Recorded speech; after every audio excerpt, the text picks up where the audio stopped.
Hey, everybody, and welcome to a brand new episode of Internet Friends, the first episode of the year, and holy shit. It's been Why? bad. Oh no.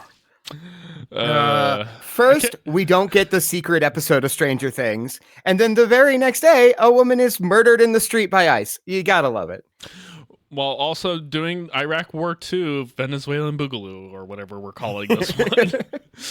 I like how they're not even trying to hide it. Like, they're not even trying to, like, not. It's Not just at like, all. just, so bad. Just like, I can't. At least I'm too old to be drafted. That's at least. Yeah. Saving grace I have right now. Military One aged big male joke here somewhere. Didn't really get too much into that. How have you guys been? Tired. I was like, personally, not that bad. Honestly, I feel like I told my therapist last session, I was like, I'm feeling really good, and she's like, that's always what I want to hear in my office. I'm just like, thank you. So, like, personally, outside of me being sick right now, I've been feeling very good and very hopeful and very positive. The world is really trying to bring me down. So, but if I can say anything, invest in your communities. That's always an important thing that you could do right now. Support your local library, support local businesses. Stop shopping at Amazon, for the love of God. Thank you so much. That's off my soapbox. And all standard, stances of the show. Everybody supports this here. Jeez. But yeah, no, I'm glad to hear you're doing all right and all that kind of stuff. And like, yeah, sometimes when the world gets dark, just taking care of yourself is sometimes the best you can do. You have to take care of yourself. As much as it feels selfish, you have to take care of yourself so that you can take care of your community. Take care of your community. Very important. Sometimes that's all we can do. So please. I've been playing more video games on Unplug for the last week than I have in months. Me too. I've been meaning to get back into it. However, I am packing because I am moving at the beginning of next month. So as you can tell from like all the boxes and stuff in the background. So we're working on that right now. That's fun. But yeah, like basically all like the major stresses like were basically backloaded to like the end of last year. And so basically after this move there's like no like major life events on the roadmap, so I'm kind of hoping once we get past the move, it's just like I could relax for like a quarter. That's all I'm really asking for. Can I just get? Can I get 3 months? You're gonna get through this move, and then your truck's gonna throw a rod or something. I mean, it already went through 5 rods last year, so like, how many more rods could it have?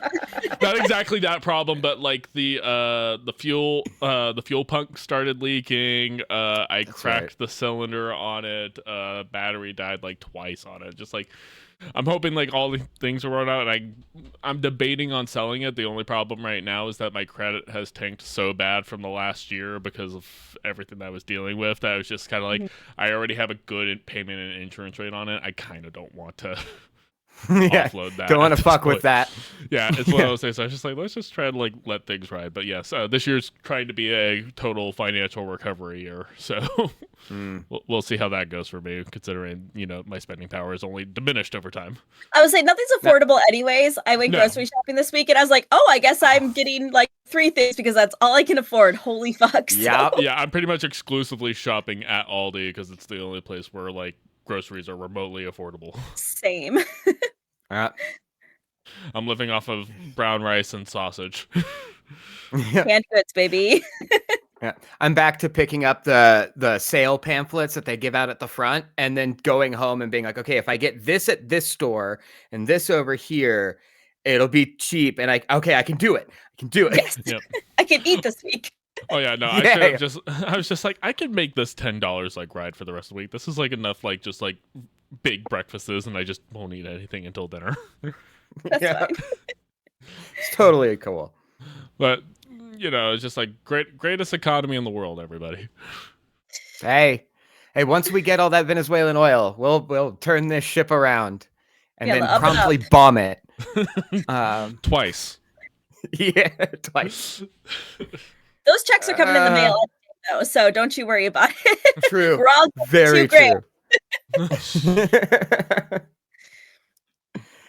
I picked the wrong year to be sober. Anyways. speaking of taking care of our mental health, our homework assignment was the Amazing Digital Circus, which was suggested by Bree. So, Bree, since this was your homework assignment, go ahead and start us off. Yeah, I discovered this kind of randomly. I think me and my partner were just like flipping around Netflix. He's like, "Oh, have you seen this?" Because I think it moved to Netflix at the time or some streaming service. So, Okay. we went and like binged it for a little bit, and I've been keeping up with it. And I think it's interesting because I feel like it falls like in kind of similar spaces as like Has Been Hotel and things along those lines. So I think it has a very like standard concept, but it does do some interesting things with it. Yeah, I'm just gonna keep it there. So I'm interested in your all's like initial thoughts. I hated the first episode. I absolutely hated it. It's a very piloty pilot. Yeah. It is. It's definitely proof of concept. Yeah. I found, because I only watched a few episodes, but I found that when the show would get serious and delve into more serious topics, I liked that a lot. I do not vibe with this raw XD, I'm so random type humor. I really don't vibe. It very is Invader Zim era Hot Topic, coded very much. Yeah. So, going back to kind of the has-been comparison, yeah, this isn't the first time I've heard about it. There's other content creators that I like who have talked about and like they've raved about it. This didn't hook me. And Sure. Yeah. I've watched all 7 episodes that are currently out, and and what I discovered is like, oh, this is a very fan theory fodder type show. I definitely picked up on that. It's really built on that, and so there, like, once I watched it, like, a lot of my algorithm was like, like the constant fan fury kind of stuff that just kind of getting throwing out, and that stuff just doesn't speak to me, because for me, a lot of the times shows like this that very much like feed into fan theory is always just like, you're kind of just letting your audience write your lore for you. You're not really taking the time to actually do anything else. And like Seth, you've talked about J.J. Abrams' mystery box talk before. Yeah. And like that's kind of the vibe I get for this, where it's just like you give the people a mystery to start theorizing about, but whether or not there's ever any actual payoff for that doesn't matter. And that's kind of my feeling on it. Absolutely. And honestly, I'm so glad you're both feeling that way, because it's something that I've been trying to kind of dissect about this show, because I'm just like, one, this is not an original concept by any means. Like, this is a concept that has been done again and again and again. And I keep thinking, I'm like, well, what is this doing differently? And I think, honestly, not a whole lot.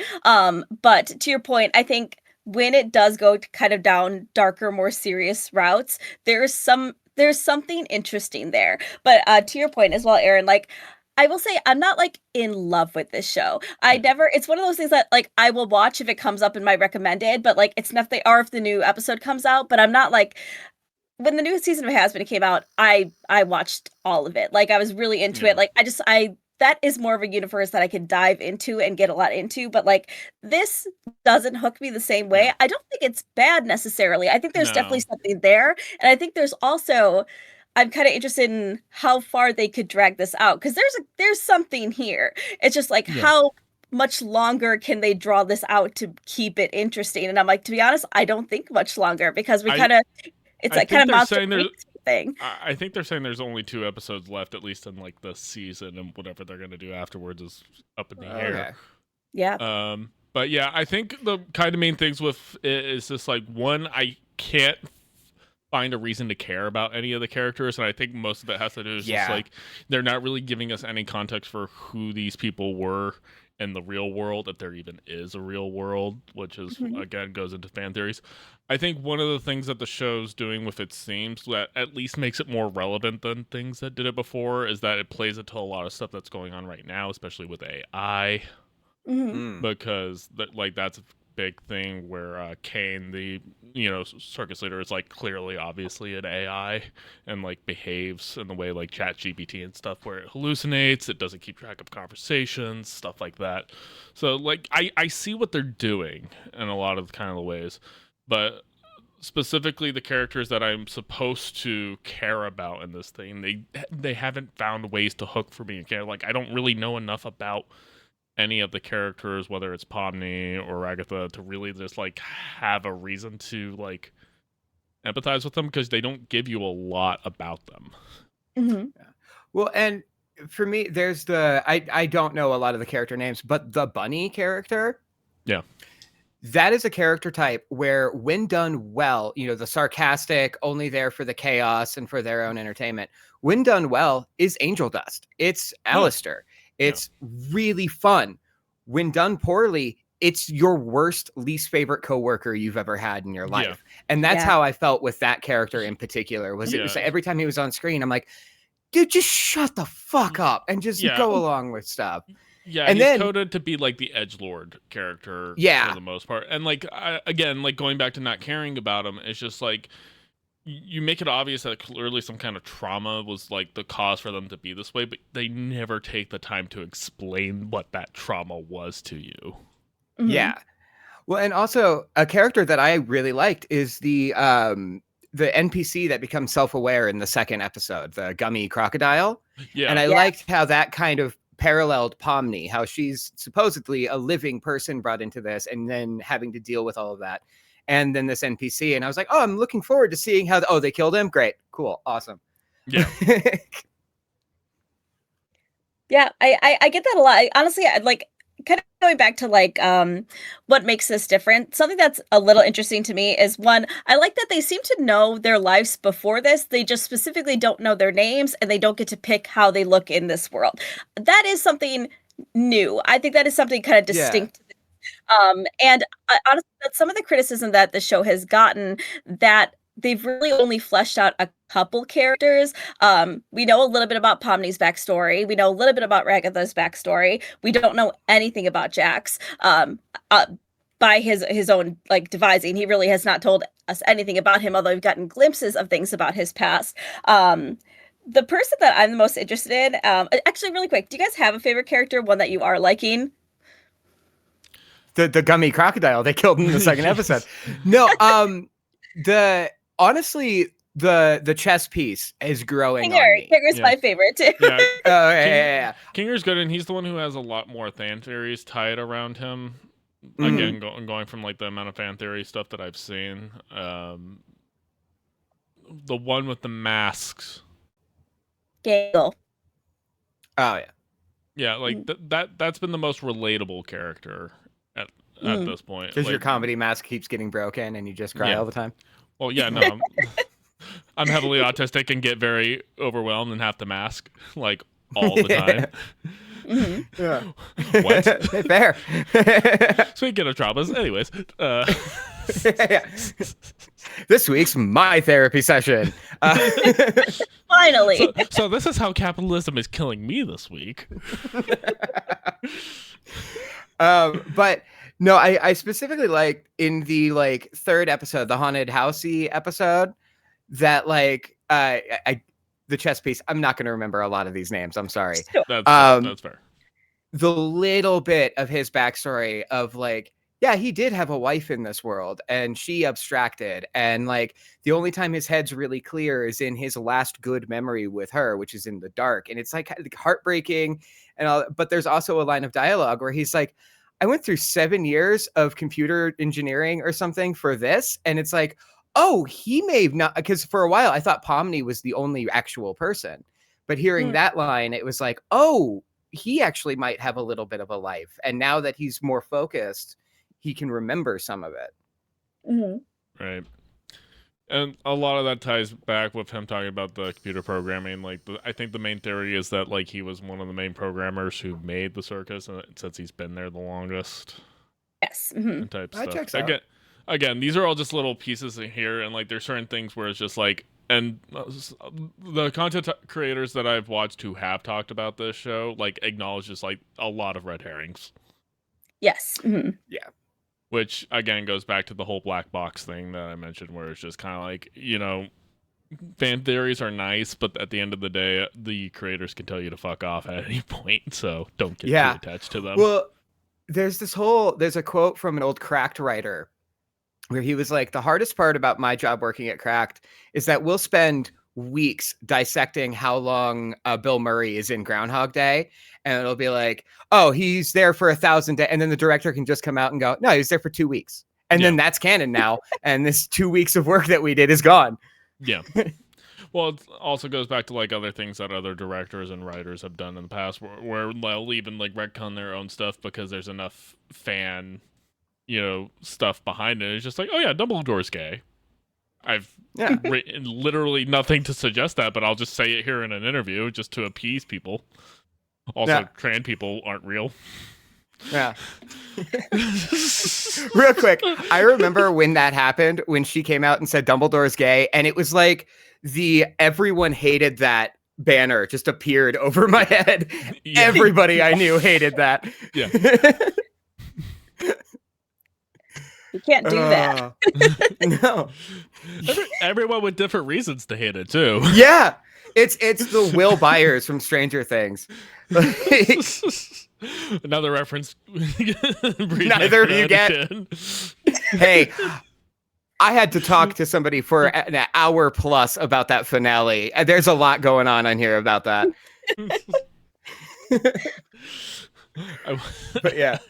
We need to do episodes where we explain movies or media that none of us have actually watched from the perspective of people who have not watched. Okay, so in Tron, I was going to go Game of Thrones. Another thing I could talk about for hours. Which is why, I just wanted to be an episode where I tell you what I think Game of Thrones is. That would be great. Amazing. Hire an animator to animate what I'm saying. It's a great idea. I want to do Tron though, because I don't remember anything about Bree explains Tron without ever saying it. I think would be gold. That would be good. I haven't seen it. I just don't remember anything about it. So. It's not a notable movie. So. It's really not. Somehow it will probably be better writing than Tron. Who? I don't know. I don't remember it. So. Brie, I am confident to believe that you actually know more about computers than the people who wrote Tron. That's that might be true. Yeah, it could be. But going back to characters we liked, I liked Bubbles. That was the first note I took. Was I actually like Bubbles? Like the actual bubble thing? Yeah, the bubble with the teeth. Yeah. Is there another Bubbles?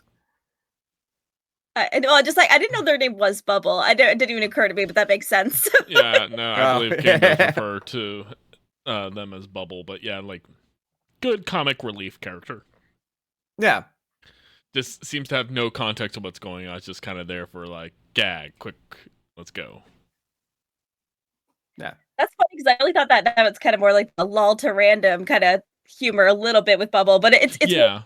I'll say that anybody else. So well the show's definitely skewed toward a younger audience more than anything else. A lot of people specifically it's very Gen Z, Gen Alpha kind of coded, which kind of goes back to the length of the episodes. Again, going back to they don't take a lot of time to explain sort of things. The pacing is very quick and it's over. And I think that's one of the reasons why it failed to hold my attention, because it every episode felt like I blinked and I missed something. Mm-hmm. There was just so many things. It's just I feel like there was just something I completely missed, and go back. It's just no, I guess that was the episode. And of course, you had people picking apart a bunch of little things in the background. But for me, it's just I'm big picture person. I need to have the wide view. I'm not the zoom in and pick apart little things type. Yeah. Yeah, I can certainly see that. I will say, because I'm watching this for a second time, I feel like there were entire scenes that I completely missed before because things are happening pretty rapidly. So it is something that I do like about the show, because I wrote barely any notes about this, but one thing I did like about the pilot is that it establishes the character, the setting, and the stakes super quickly, and I really appreciate that, because there's hey, she's here, she knows her background, doesn't have a name. This is what's going on. So it really drops you into this world very quickly. So there's not too much preamble about it. Well, and something I liked about the first episode is that when they're walking down the hall going to the clown's room who's abstracted, they're walking past a bunch of bedrooms and you see the faces of all the characters and a bunch of them are crossed out.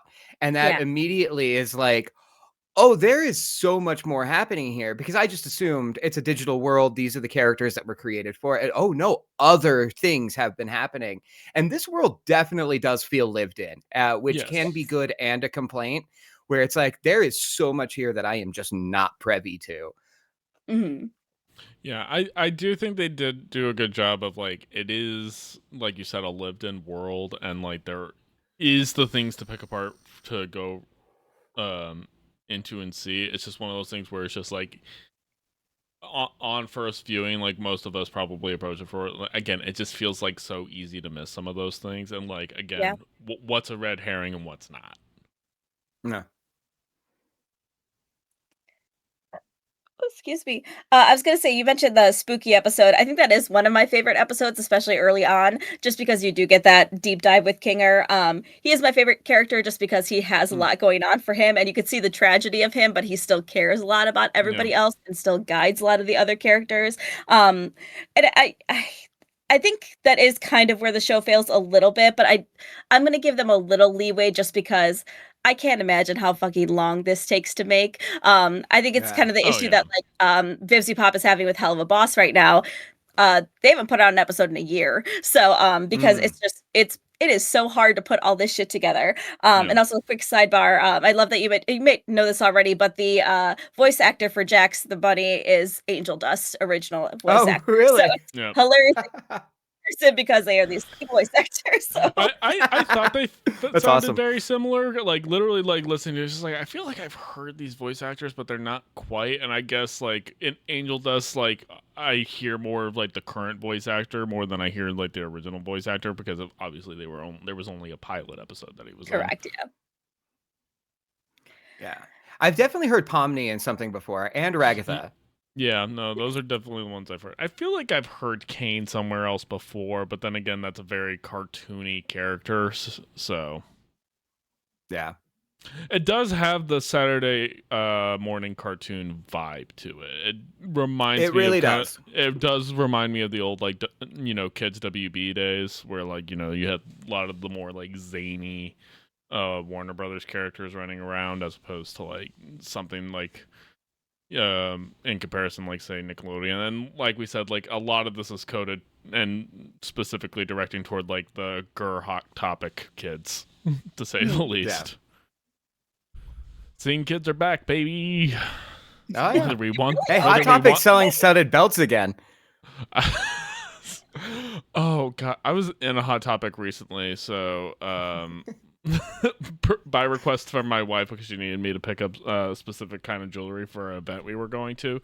She wanted specific stylization, so I was there, and so there was a girl who I'm going to hope she was at least 15. I can't really tell. I was just like I felt old in a Hot Topic for the first time in my entire life. Yeah, because I probably was the oldest person in the Hot Topic, and like she was looking at the graphic T-shirts and she grabbed one, and like I don't think she's ever been in like a physical store before, because she's just like, am I allowed to just like hold on to this and walk around the store? And I was just like, yes. Yeah, you are. but like did it like she didn't know like basic shopping mall etiquette. It's like, yeah, you're in the store. You'll take it up to the cash register if you want to buy it. No one's going to be upset with you for holding it and walk. That's fascinating. I've never. I'm sure my nephews don't know how to do that.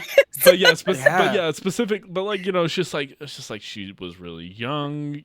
She grew up during COVID times, so the concept of like shopping, she's always had access to online shopping, and she was wearing like this pastel-y sort of e-girl dress kind of thing, which again made me just like I'm going to just assume that you're not even old enough to drive at this point. Like, was literally my first guess. And just like, it was one of those things, just like, oh, you sweet summer child. I need to get out of here before Chris Hansen shows up. And then, of course, the people like at checkout were like definitely younger than me, but like maybe like late teens, early 20s, but still like younger than me. It's just like, oh God, I am way too old to be here right now. You definitely age out of working at Hot Topic, and then slightly after that, you age out of shopping at Hot Topic. Yeah. Like, I went in there when pop vinyls were still a thing, and I was probably 28, and I had that same feeling of like, I think I'm too old for this now. I think I need to start buying these somewhere else. Yep. I think Hot Topic's a little broader now. I will say that. So, because I was just at a party recently and somebody had a super cute little frog sweater on, and she's like, "Oh yeah, I got it at Hot Topic." I was like, "Hot Topic has cute little indie sweaters like this? What the fuck do you mean?" So apparently they've gotten a little more like pulp culture-y versus like I think they still have like the gothy thing, but not so I was much. about to say, I think they've actually backslid because I remember in the mid 2010s they started moving to the more poppy stuff, and like in recent years they've like gone back more to the goth thing. Yeah. Go off. Why not? Remember when we were kids and you would be scared to go into Hot Topic because they had that giant metal grate and like metal would be blasting from inside? Or was that a me thing? Well, then you discovered goth girls and then you were just like, oh, I gotta shop exclusively at Hot Topic. Facts.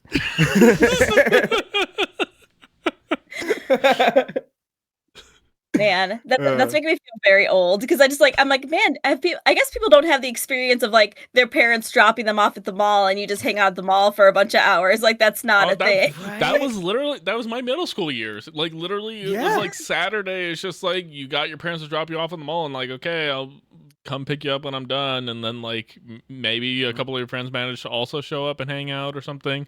Yeah. You know, if we pool enough, we can go to Cheesecake Factory. You would always watch. You would always watch security chase after the kids who shoplifted because they always went out the same door and tried to run across the same parking lot road. Like it's just, yeah. We were the last generation to have the mall rats experience. Basically, you'd get gassed walking past Abercrombie and Fitch or American Eagle. Dude, the Hollister smell would make me so lightheaded. I fucking hated that store. Yeah. It's taking me back. Did you guys have a Sam Goody, an FYE, or a Walden Books? It depended on the mall. We didn't have Walden Books here, but I had Sam Goody at one mall, FYE at the other mall. The mall that was closest to me had. Yeah. Can I help you? Fancy mall, the mall we went to. So. Yeah. We definitely had the Hood Mall and the Not So Hood Mall. Yep. Absolutely. The Hood Mall had like 3 different stores that sold swords. Why not? Yeah. Hey, in Northern Virginia, we have the Rich People Mall and the Rich People Mall attached to the Rich People Mall. Oh. That's not even a joke. Wow. It's called Tyson's 2, and it's where they have like the Tesla and like all like the high end like Rolex and Prada and like all the other stuff, and I'd just be like, yeah, I'm definitely too poor to be here right now. Oh, yeah. Thank you. And then you go to the poor person section of the mall and it's still too expensive. Yeah. We had on one side of the city we had Park Meadows. That's the expensive mall. And on the other side of the city, you had Colorado Mills. The expensive mall had Tesla, Apple, all that. The anchor store at Colorado Mills, still to this day, is Target. That's the biggest store they have at that mall. Amazing. Oh, dude. Yeah. When I was in Manchester, like they had an Aldi attached to their mall. Okay. And it that was a whole experience, and like it was downtown Manchester, so like it's like very walkable city type, so like not exact the entire place doesn't have like a proper grocery store, everything's just corner stores, but like European Aldi is a completely different experience. I don't know if you guys have Aldis where you guys are at, but I don't hear. Oh, I love Aldi. It's the only Aldi's only way I afford groceries right now. It is. I don't know how I slept on it for so long. It's amazing. Oh, yeah. The snacks are so good. Yeah, so like Aldi's interesting because it has like it's one of those things where it's just like obviously they have their cheap generic versions of everything, and it's one of those things where it's just like more often than not their cheapest version is better than the name brand version, but there's a couple of things that it's just like you just missed the mark by that much. 100%. It's also inconsistent is the big thing. Like at least all these around me, like you just like you can't do all of your grocery shopping there because you never know what's gonna be there. So sometimes they have like everything you fucking need, but sometimes you have to make a second trip somewhere else because there's it's just not enough. Well, like a lot of the times, like that, like there's specific things I have to get Aldi from because they're literally half the price of like any other grocery store for Easily, yeah. something that's, you know, again, typically slightly better. But Brie, you're right. Like sometimes they just won't have it, and I have to go to the Aldi that's on the other side of the Fairfax. Yes. Adults talking about groceries. This is This is your 30s, kids. This is what you have to look forward to in the dystopian hellscape that we're currently in. This knee and lower back pain. I got out of the car the other day and fucked up my knee. Just getting out of the car. Oh, I was working at a courthouse a few months ago, and literally, like, I don't know what happened, but like they had me in like a very uncomfortable office chair. The moment I stood up, my entire lower back seized. Ooh. It's a Brutal. bad feeling.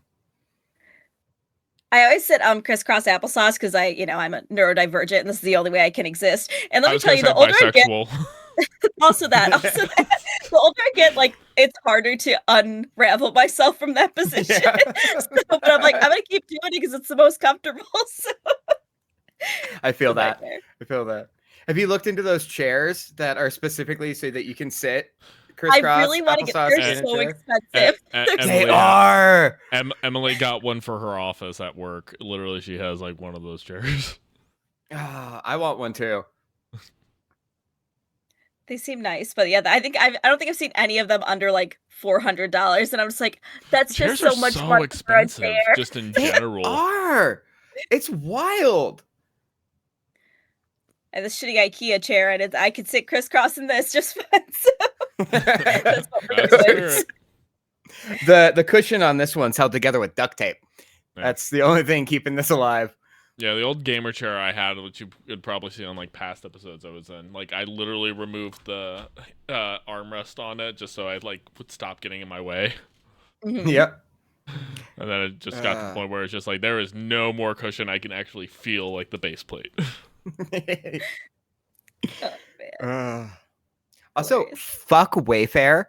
Do not get anything off of Wayfair. They have the cheapest fucking furniture. It lasts a week before all the cushion is gone. No, I like how all online retailers, for the most part, are basically just AliExpress rebranded. Yeah, that's all it is. Unfortunately, it's all just Alibaba. Like even Amazon is just it's rebranded Alibaba dropship bullshit. Yeah. Don't buy things, people. I think that's kind of where we're at because everything's trash, everything's garbage. This is why you buy locally. Yes, it is one of those things. Like I know I talked about pre-show where it's just kind of like I'm in financial recovery mode, but it's just like everything is so expensive now. Just like look, like again, just going to the grocery store, looking at like prices and everything. It's just like I'm wincing at trying to buy like just like coffee. Yes. Like, yeah. Like cheap, like, you know, something that like I never even thought about. It's like, oh yeah, no, I just get a bunch of coffee and it's like cheaper than going to Starbucks. And like now I'm just like, Jesus Christ, do I really want to drop $20 on this giant can of coffee right now?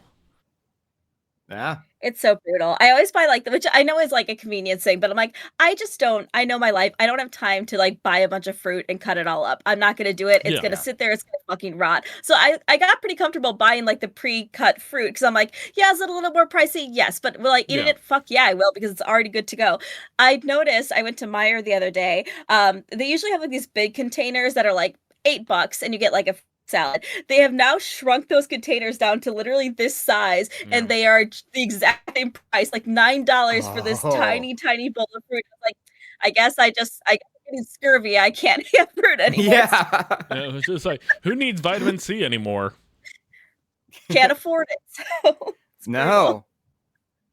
Frozen fruit. That's literally the only way I can get fruit now because that's the only still cheap way. So. Canned and frozen. Oh no, I'm doing the frozen broccoli thing for the most part. It's just like, all right, this is gonna have to last me a week. Yep. Yeah. Here are my greens. You do what you can. So, because it's the time or the money, honestly. So. Jeez. If only we could escape to a digital world that would torture us unendingly. Well, we're doing that. That's how we got ChatGPT. Oh fuck! Shit! Right. Going back to the show, I do find it funny that, again, like, there are a lot of kind of like jabs at like modern AI throughout this entire show. Like, Kane's obviously thing, like, he does the therapy session with Zoobles, and like he behaves the way that AI therapy works, where it's just kind of like, I forgot what you previously said. What are we talking about? Yeah. Oh yeah, no, like, kill yourself. That's fine. Well, and I like when it flips and he's like, am I doing a bad job? That means I'm bad at doing, and then the whole world starts to shatter. And it's like, yeah, that's what happens when ChatGPT starts to question its own existence. Or like when he's just like, man, I am such a good glitched out. Yeah. It's just like, I mean, it's like, man, you really are being very obviously with your allegory, but like, yeah, you're getting your point across. Yeah. Or even in like the last episode with the Chinese room was like directly a thing that about AI. It's just like, am I talking to a human or am I talking to a machine? It's just like, it's always machine. Always has been. Always will be. Mm-hmm. Yeah. Astronaut meme. I will say one joke, because I'm pretty hard on the humor of the show. One joke that I did really like and find very clever is in the first episode when the little shapes have taken apart the one character and they're about to feed her to the giant worm queen. And the chess piece goes over and he's like, oh, I'll help. And he grabs onto her head and then his arms float away with the head. I was like, that's a very clever use of what they're doing here. I like silly. That. Yeah, I don't know. I think I honestly, again, I picked this because I'm like, I didn't expect either of you to like it, and then I'm still not super certain if I like it. It is a nice. I love they made the comment, Aaron, about it, like the Saturday morning cartoon things, because maybe that's the vibe that I like about it. Because this is a show that I don't mind having on in the background and like popping in occasionally. And I do like some of the lore behind it. I think there's some interesting concepts there. But again, this is a concept that has been done honestly to death at this point, so just like it's doing some new things but not enough new things, but I do think it's kind of it's fun and light, and I do like when it gets a little more serious. It has something to say, I just don't really know what that is and if it's that valuable, but I think it's all right. I enjoy it. Okay, so I also wanted to mention really quick another like silly gag. There's when they're doing the stargazing and Jax mentions that he doesn't have a tail. I don't know if you remember that scene at all, but the animators forgot to animate his tail the entire episode, so they had to build it into the story. Where it's just like Tommy's like, "Oh, you've never had a tail," and he's like, "No, I've always." And he has a tail in every episode. They just forgot to put it in. So, but again, that goes back to the red herring thing, where it's just like, is that actually a thing that people should be picking apart, or is it just that, oops, we forgot to animate that? Correct. Yeah. Well, and also I kind of have a hard time really hating on this. Yeah. Because it's very clearly a small crew. And they're doing a lot with what they have access to. Oh, yeah. I don't... There's nothing about it inherently that I hate. Like, there's nothing that I can specifically point to. This makes it a bad show, and you should feel bad for liking it. I don't feel that way about the show. Granted, I've always been kind of a person who's just like, if I watch something and don't like it, I just take it as like oh, well, this wasn't for me. Like, no big deal.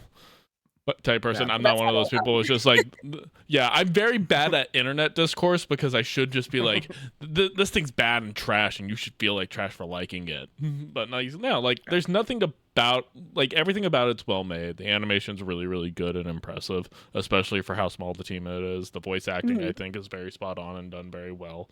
It's a very passionate team. I think it's a very smart team with, the stuff that they're trying to do.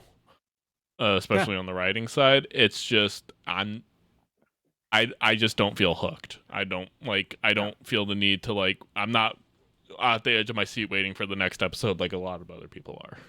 Right. No. There were definitely moments in this where I'm like, oh, yep, I'm chopped. I'm unk. This is the point when I realize I'm old. I've hung in for a lot of internet stuff. This is the one where I'm like, yeah, it's not hitting. Yeah, I like it for what it is. I think to your point, I'm like, this is clearly a very passionate team, and I feel like they're working very hard on it. I think, the voice cast is really good. I think there's definitely some good concepts here. I don't know. I'm glad to hear that there's only going to be 2 more episodes at least for the season, because I don't think they could keep this format going for a super long time, because it's like, okay, well, what is the point at this? Where are we going with this? Like, there has to be a finale somewhere. So I'm glad they're approaching that, because this is only going to be entertaining for so long. But I appreciate what they're doing with it. I think it's a fine show. I like it well enough. Yeah. I mean, it is hard to make a show on this scale, like, independently in the way that they are, and also because, like, a lot of the people on the show are, like, working voice actors, and, like, they're gonna get other gigs, and they also are gonna have con schedules now that we're getting back into con season pretty soon and everything else like that. So it's just like, for what they're doing, I think it's very impressive. And again, like, I do appreciate that, it is, as far as I could tell, it's on a basis of, like, the episodes come out when they're ready. Yeah. Yeah. Well, and speaking to how they work, I remember, like, did either of you watch a lot of Funimation back in the early 2010s? Oh yeah, Like Sure. Catbug. There was one I loved, Puppy Cat. Bee and Yeah, Puppy Cat. Great show. But those were also small teams, and they were trying so hard to churn out episodes that were like 7 minutes long, 10 minutes long. They're able to do like full episodes of like traditional. Oh no. I feel like they're overstaying their welcome and have it be good. I'm back. Okay. Thanks. you pause, you finished your thought, and then it's just like, there we go, cool. Yeah, gotta love technical difficulties. But yeah, no, the meta on long form content, especially on YouTube, which is where I watch this. I know Bree, you said it was on Netflix too. I didn't realize that it was on other platforms. But the meta has changed for long form content, where it's no longer you have to put things out on a regular basis anymore. Which I think is freeing, especially for these smaller teams, because it takes the pressure off to, like, crunch and everything else. So I appreciate that. But yeah, at the same time, it's just like, it is nice for like people who want to make shorter form content to maybe like start that in consideration, because I have been thinking a lot how different mediums now and how they format, whether it's long form, short form, and that medium range form, because that medium range form is almost dead. Like, we're not getting a lot of the like 15 to 30 minute videos out there. You're either getting just like, you have a 1 minute TikTok link video, or you get a 4-hour video essay, and that like kind of like more middle ground stuff is kind of dying. Yeah. That's an excellent point, honestly, because I'm like, I didn't even think of it, because there's 8 episodes, and they're all like 30-ish minutes. Like, that's they're all kind of under 30. unheard of. Yeah, I mean, that's a lot of content that they're putting out, and to be honest, I feel like when I was rewatching it this time, there were certainly episodes I liked in between, like the one NPC episode. I like the spooky episode, and then the last 2 episodes that came out, I think, are actually some of the best in the series, because it does go so serious with it. So I think there's a lot here. I really can't credit them enough for how much work they're putting into this, and this is clearly a very well loved show. The fan base is unfortunately a little rabid, but I'm like, I'm glad it's out there. I'm glad that people still have this format, and that people are generally getting used to being patient with teams like this, because I mean, I didn't realize this. The pilot came out in 2023, so this is, I mean, I was surprised by that. It's been a long time, because I think there was even like almost a full year before the second episode came out, because this shit takes a long fucking time. There's a lot of love and a lot of heart in it, and I'm definitely gonna keep watching it. Again, I don't think I'm gonna like. It's not something I have to rush home and see, but I see what they're trying to do, and I'm enjoying it. So that's where I'm at with it. And the episodes don't feel bloated. I think that's kind of the very kind of key word to that, because like I think the biggest problem we're seeing with content on both the short and long form side of it is that so many pieces of media now just have so much bloat to them, even on the short form side, because I can't tell you how many like minute to 3 minute long TikToks exist, and it's just like they spend so long. It's like, guys, you will never believe what happened, and it's just like they spend like whole like exposition numbers, like, get to the fucking point already. Yes, I'm having such a hard time with TikTok. Honestly, I rarely have TikTok on my phone at this point. I usually watch it on my computer because like people just fucking talk forever, and I'm just like, it's not even Yeah. like that they're trying to reach a minute; trying to reach 10 minutes, and I'm just like, you have run out of things to say. The Yeah. thing you wanted to say, you said at minute 2. You were just still like, well, but yeah, and also, and like this, I'm just like, Yeah. cut the video, make a second video if you Yeah. want extra thoughts. Like there's videos like and content creators I want to watch, but they just will not edit themselves anymore, and I do not understand it. Well, Yeah. well, like Seth, because like you've mentioned, where it's just like you only get paid for your TikToks if they're over a minute, correct? Yeah. That's that. So like it incentivizes longer content, and so therefore they're incentivized to do filler. And quite frankly, a lot of people just aren't good at editorial in general. I think the biggest problem with Twitch, and one of the reasons I don't really vibe with any kind of like live streaming, is just like people don't know how to like they don't have any sense of editorial like restraint. Like one of the Yeah. reasons that drama farming has become so popular, and basically everything has to be hot takes and everything else, is just people just kind of just keep spewing out stuff, and like nobody's like around to be like, cut the mic, cut the mic, cut the mic. Yep, shut it down. Well, this is why the rebirth of Attack of the Show didn't work. Is Yeah. that if either of you are unfamiliar, the original show was an hour, and when they brought it back, it was 3 hours, and it Yep. was the exact same show, just spread over 3 hours. Yeah. And it was sucked, and it was boring, and get to the fucking point. Yeah. They tried. How they many tried internet to, videos can you react to? Yeah, they tried to adapt it to the Twitch streaming model thing, and like they brought in a lot of Twitch streamers specifically for like the revival, and like it's just like, dude, no, this doesn't work. You can't. Like you can't. No. You can only stretch this so far and make it entertaining, and like it burns out talent. Even like when you watch Twitch streamers, like the reason why gaming is still the more popular thing is just like, I'm gonna basically be playing a video game, and I will respond to chat whenever I actually have a chat worth talking to. Other than that, Yes. it's like, but like trying to basically be on stream and constantly talking and like basically just saying every thought that comes to mind is just like, that's not good content. You have to, Yeah. you have to kind of cut things down. And again, it's why I wish like the 15-minute long YouTube video would come back, because it's just like this. Like you can cut this down, like start your video, explain what the video is going to be, 10 minutes of basically just kind of going through. Feel free to, if you're getting sponsorships, feel free to throw in those ad breaks that I'm going to skip no matter what, and then just have your tail end to be like and subscribe, all that good stuff, and then here's the thing to click on another video if you want to watch. Yeah. Absolutely. I think there's like a happy medium too. It's just because I know we mention this all the time. It's like, it's not even a matter of like, because I think people always bring up like it's an attention span thing. People just want it like, really quick. And I'm like, I don't think that's the case anymore. I think people will stick around for something if the person's interesting enough and if they're passionate enough and it's well researched.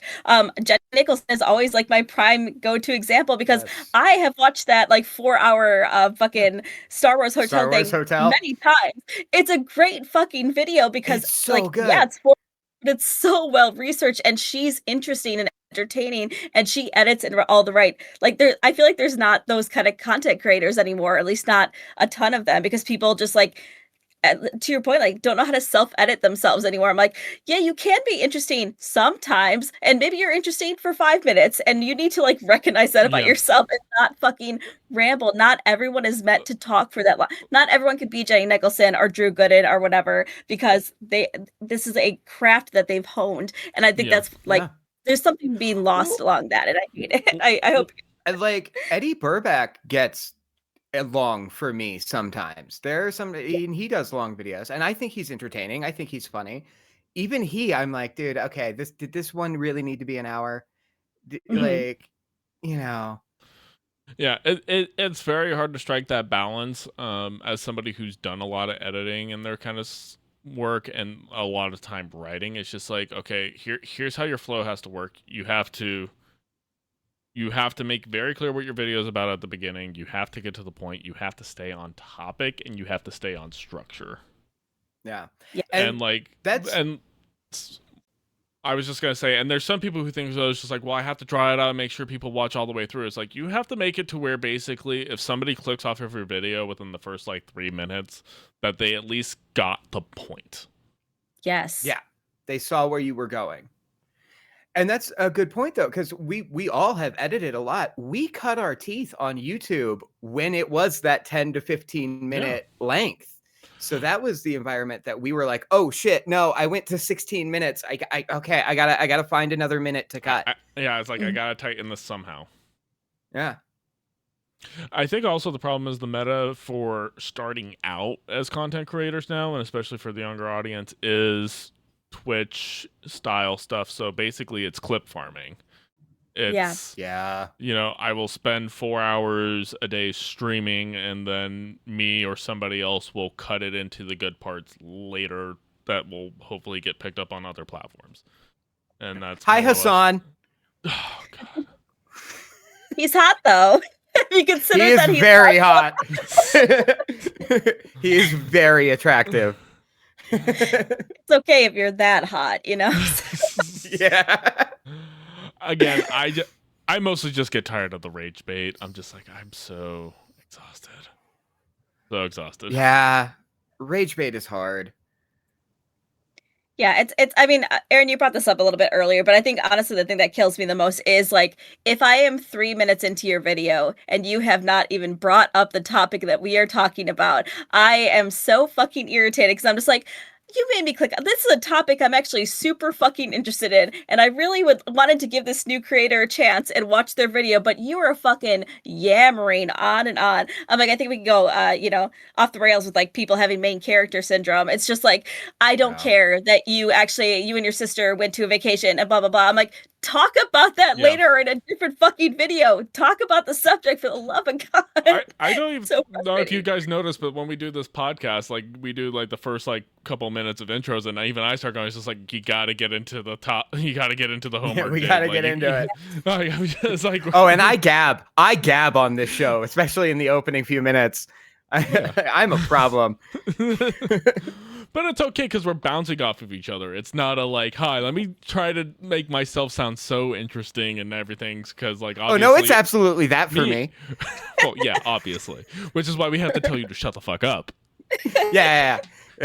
Most of the edits in this show is just like, okay, Seth, stop, fucking stop. Oh, you think I edit the show? You clearly don't watch. I only watch my bits. I go through, I look at my funniest moments, I clip those, and I put them on TikTok. Oh, so that explains like when you watch like the watch map, it's like it's always when Seth's talking. Everything makes sense now. Yeah. I thought it was your parents. Oh God, no, my parents don't support me. No, they do. But funny, quick thing about that.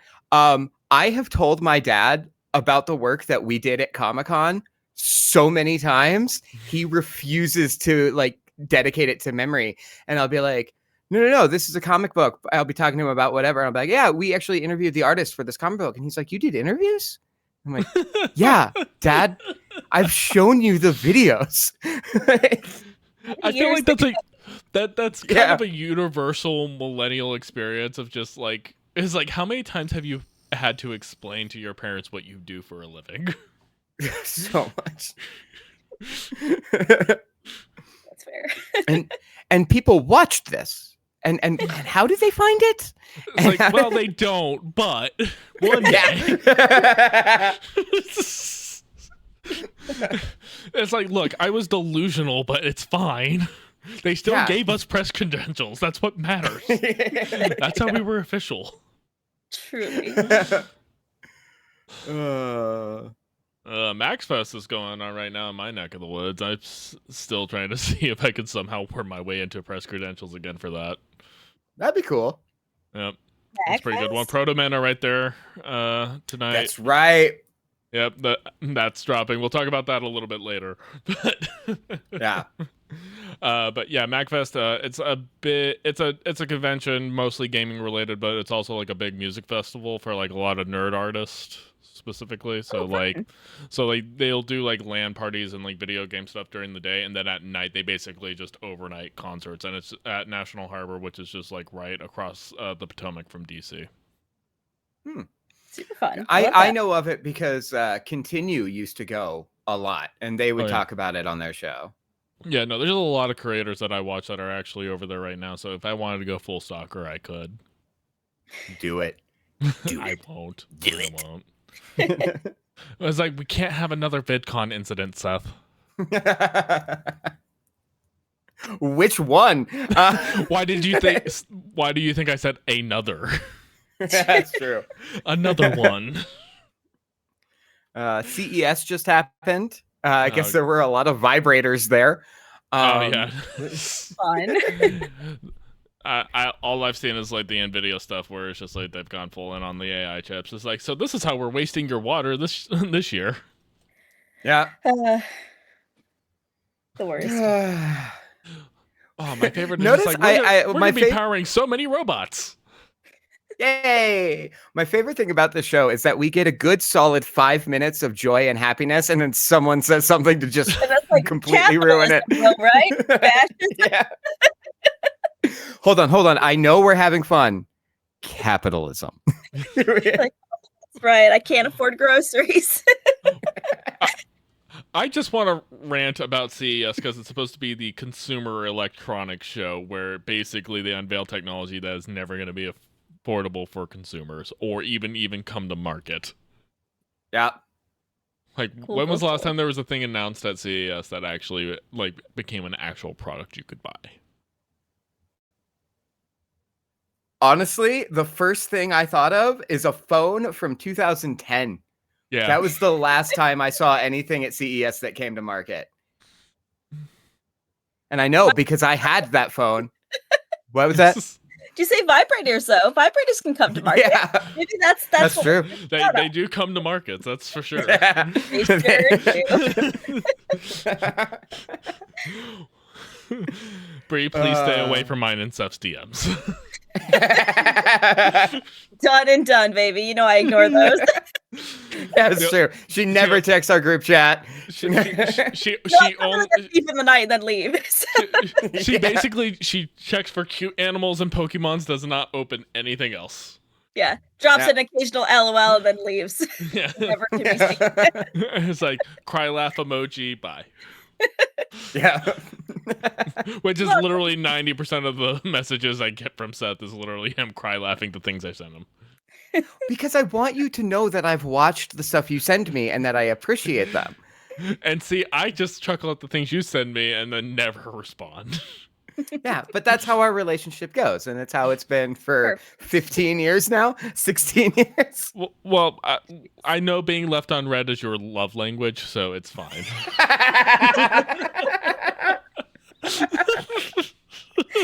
Oh, amazing. If anybody thought I was going to stop bullying Seth in the new year, you were sorely mistaken. It's gonna be worse than ever. Yeah. Doubling down, actually. Tripling, quadrupling. Yes. Oh, What's goodness. 5? Quintupling? Yeah, that sounds right. Okay. Because yeah, my brain jumped straight from 4 to 6. This is great content. Yeah. Hey kids, today let's learn math. How does the decimal system work? Who's to say? I only know the Dewey Decimal System. Well, yeah, you spend so much time in the library. Yeah. I mean, they have free internet there. Yeah. All right. Anything else you want to talk about, friends? Mpreg. No. So that's Seth's homework assignment for next week. Yep. Please don't. Absolutely No. Seth, what's our homework?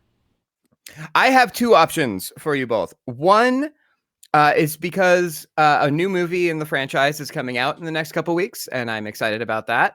Okay. The other is something that I just thought of. I pulled it from my list before we started, but it's either Silent Hill or Starship Troopers. Okay. Hmm. A Silent Hill, the movie? Yeah, from 2006. I'm not going to make you play a like I was about to 12-hour say. game. Yeah, from the PS1 era. Yeah. Not even the remake. No, you have to play Silent Hill 2 Remake. You have to unlock all of the hidden endings. You have to... We'll be back in like 6 months. It's fine. You have to pirate a Wait. copy of PT. Yeah. Can I tell you, I think I have a PS4 with that on it. Just saying. Oh, send it to me. He's like, I will give you my unborn child for it. She doesn't want that. I'll give you my kidney. You don't want that either. We'll work on something. Yeah, we'll figure it out. No, you got kind of excited there, though, Brie. What did you think I was going to say with I movie thought you were coming talking out? about the new Knives Out movie because that just came out. Oh, that's great. That's shadow we drop could for do me. that.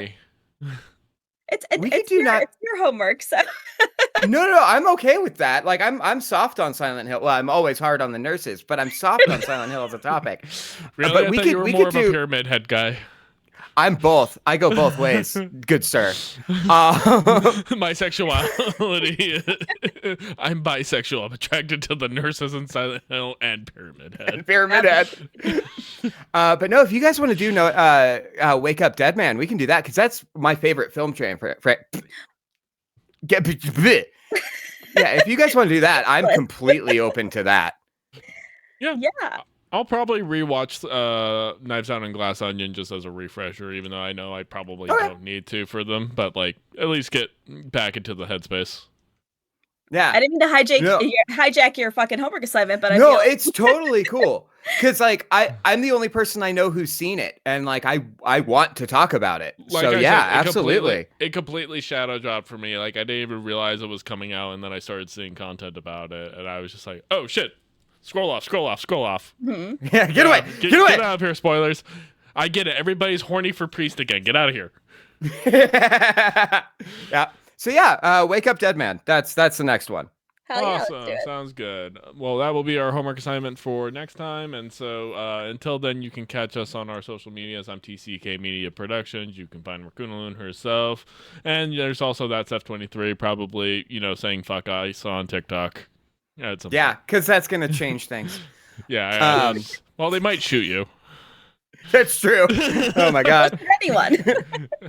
And ending on that Even if note, you're being nice to them. Sorry, it's the end of the episode. I'll stop. Anyways, that's our show, and we'll see you guys next time. Bye.